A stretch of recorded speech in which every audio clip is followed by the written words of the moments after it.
بسم اللہ الرحمن الرحیم وَلَقَدْ يَسَّرْنَا الْقُرْآنَ لِلذِّكْرِ فَهَلْ مِن مُدَّكِرٍ رَبِّ يَسِّرْ وَلَا تُعَسِّرْ وَتَمِّمْ بِالْخَيْرِ۔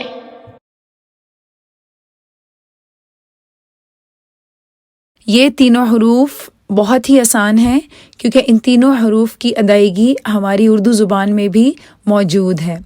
جو پہلا حرف ہے یہ ہے جیم اور اس کی آواز ہے ج۔ دوسرے حرف کا نام ہے شین اور اس کی آواز ہے ش۔ تیسرا حرف ہے یا اور اس کی آواز بھی یا ہی ہے۔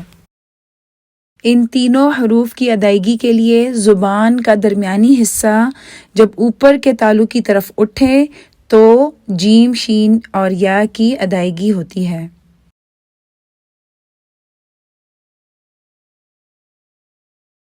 جیم کی ادائیگی کے لیے آپ نے اس بات کا خاص خیال رکھنا ہے کہ چے کی ادائیگی نہ ہو کیونکہ چے بھی ہماری زبان میں موجود ہے اور چونکہ جیم میں زبان کا اور تالو کا درمیانہ حصہ استعمال ہوتا ہے تو چے کے لیے ہم کیا کرتے ہیں کہ ہم زبان کے درمیانی حصے کی جگہ جو اس کا تھوڑا فرنٹ والا حصہ ہوتا ہے وہ استعمال کرتے ہیں۔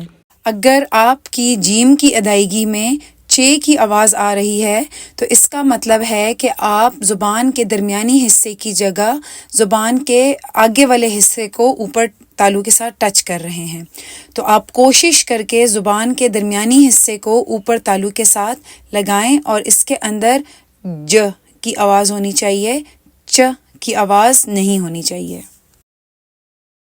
اکثر لوگ جیم کو جیم بھی بولتے ہیں، اس کی وجہ یہ ہوتی ہے کہ وہ زبان کے درمیانی حصے کو تالو کے درمیانی حصے کی ساتھ اچھی طرح ٹچ نہیں کرتے، وہاں پہ تھوڑا سا گیپ آ رہا ہوتا ہے، تو اگر آپ اچھے سے مخرج کو ٹچ کریں گے تب یہ والی غلطی نہیں ہوگی۔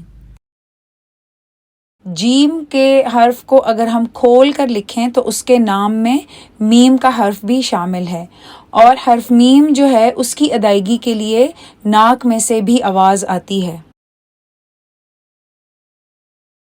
اس وجہ سے کچھ اسٹوڈنٹس جب حرف جیم کو ادا کرتے ہیں تو وہ اس کو جیم پڑھنے کی بجائے اس کو وہ شروع سے ہی ناک سے ہی ادا کرتے ہیں، تو وہ جیم پڑھنے کی بجائے کہتے ہیں جیم جیم جیم۔ اگر آپ غور کریں تو اس حرف میں ای کی آواز ہے جو کہ منہ سے نکلنی چاہیے نہ کہ ناک سے نکلنی چاہیے، تو اس کو آپ پڑھیں گے جیم نہ کہ جیم۔ آواز ناک کی بجائے صرف منہ سے ہی نکلے اس کے لیے سب سے آسان ٹپ یہ ہے کہ آپ اپنی ناک کو پکڑ کر اس حرف کو ادا کریں اور جیسے ہی آپ حرف میم پر پہنچیں تو آپ اپنی ناک کو چھوڑ دیں۔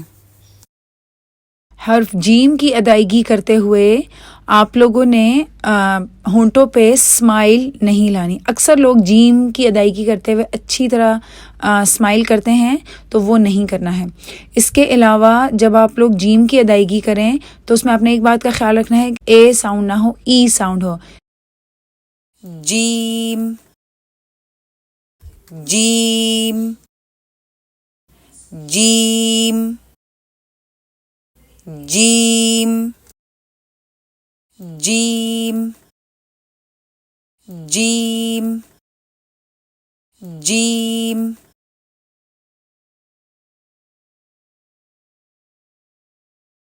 کچھ اسٹوڈنٹس شین کی ادائیگی کرتے ہوئے اپنے ہونٹوں کو گولائی کی طرف لے کے جاتے ہیں، تو آپ شیشے میں پریکٹس کرتے ہوئے آپ نے خاص طور پر دیکھنا ہے کہ آپ اس کے اندر گولائی نہ لائیں۔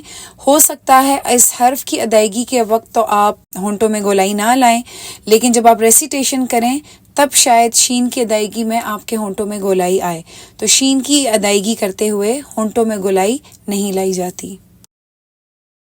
حرف شین کو بھی ادا کرتے ہوئے اکثر اسٹوڈنٹس شروع سے ہی اس کے اندر ایک نیزل ساؤنڈ جو ہے وہ اس کو رکھ کے پڑھتے ہیں، تو اس کی بھی وجہ یہی ہے کہ شین کے نام کے آخر میں حرف نون آ رہا ہے۔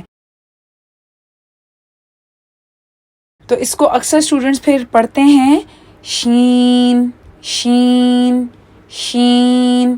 تو یہ اس چیز کا آپ نے خیال رکھنا ہے، حرف شین کو آپ نے ناک سے ادا نہیں کرنا. اگر شین کی ادائیگی میں ناک سے آواز آ رہی ہے تو پھر آپ شین کے جو نام میں شی والی حصہ ہے وہاں پر اپنی ناک کو پکڑ لیں، اور جیسے ہی آپ نون پر پہنچیں تو اپنی ناک کو چھوڑ دیں. شین کی ادائیگی کرتے ہوئے بھی آپ کے چہرے پہ اسمائل نہیں آنی چاہیے، اور اس میں اگر آپ دیکھیں تو اس میں ای ساؤنڈ ہے، تو اسی طرح سے اس کو ادا کرنا ہے. شین شین شین شین شین.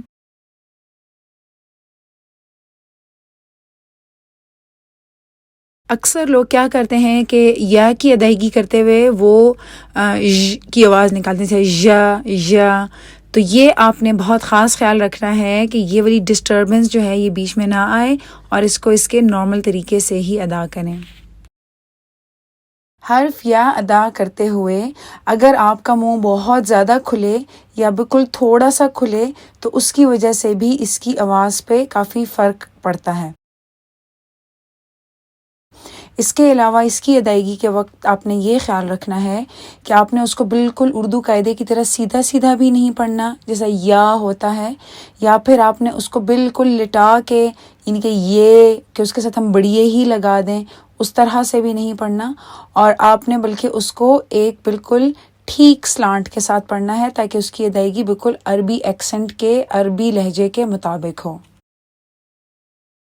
یا یا یا یا یا. ربنا تقبل منا